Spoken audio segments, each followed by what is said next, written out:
Alright, I'm making a video here on wiring this light bar into the Volvo system using the auxiliary light switch right here.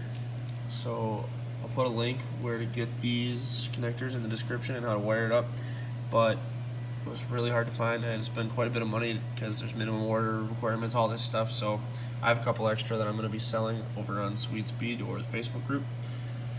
And then this relay came with the light I bought. They had it wired up really weird so that it was blowing the fuse when I would flip the relay. So I'll go over how to wire that in a second. Then I have the wire coming up here. I got a connector here that connects the 2 points of the wire.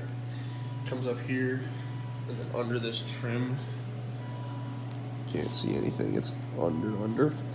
Then it comes up here, and then I have it kind of jury-rigged to the load bar so that it's all OEM. It doesn't really mess with anything, and I can still put my attachment on here for my skis. So I just kind of made my own little bracket out of some metal, bent it together, and then I painted it with a rubber coating, bolted it on.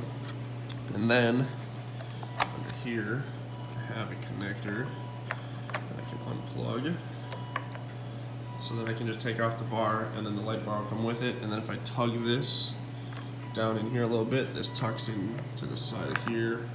It's hidden and it's like it was never installed, completely OEM look. So none of this, excuse me a second here while I plug this back in, none of this interferes with, I guess, the OEM-ness of your car or the stock abilities of your car. You can take everything off and it'll go right back to how it was when you started, which was my goal with this, because also the switch for it is right here.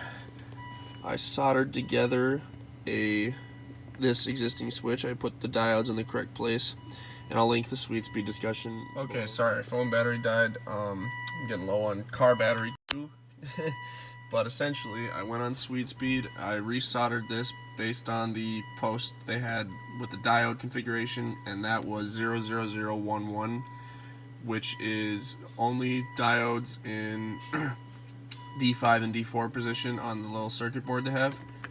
And as you can see, when you click that button, light bar turns on. But that has to have, you have to have the high beams on, so if you have this on and the high beams on, the light will be on. If you turn off the high beams while that's on, shuts off the light bar in your high beams, but it remembers what position it was in and it'll turn it back on, which is really nice. So you can control it like this,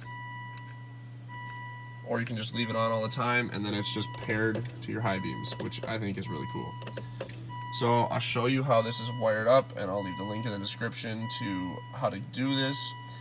You can get one with the proper light showing on it, but that one only comes with the kit or is insanely hard to find on eBay or in a part out.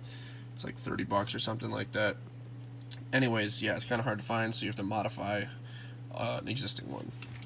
I'll show you the wiring setup for this now.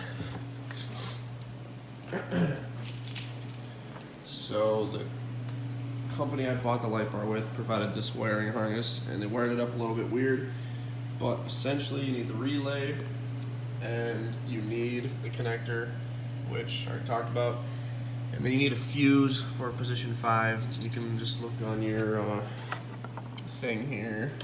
As you can see, it is aux lights 5. So basically you get the relay wiring. This is for powering the relay coming out. That goes into position 85 and 86, and then 87 through and 30 is what the positive side runs through.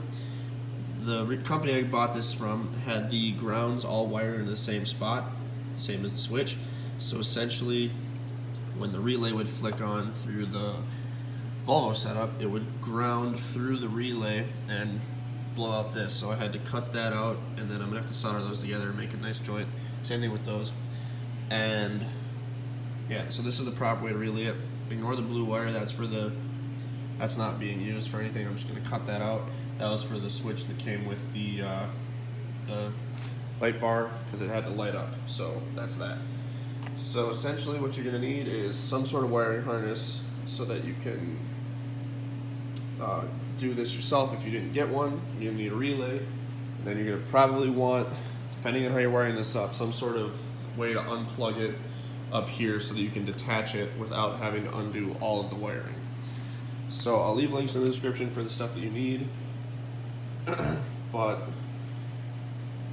I think the biggest thing is, for me, I wanted to make this as stock as possible so I can unplug that, undo that ground clip, undo that positive clip, take out that dash switch, pull this wire out. I can just take off the load bar and everything will be back to how it was. There's nothing weird. There's no buttons stuck somewhere on the dash. It's all clean looking.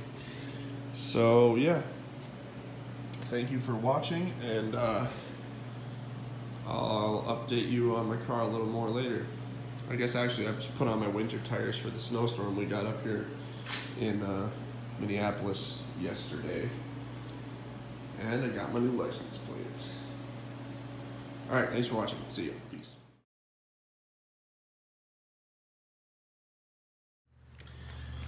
Got my plug. Runs up here into the relay. Relay's tucked in here. Disconnect this when I disconnect it up there. And goes in the fuse box. Attaches right there. And right there. It's all clean. But I unplug this when I unplug that. That way I don't accidentally short anything. And then this is the button I installed. And I just took a Dremel to that same button as that. Made it look like a light. And then I did the diode thing too. So yeah.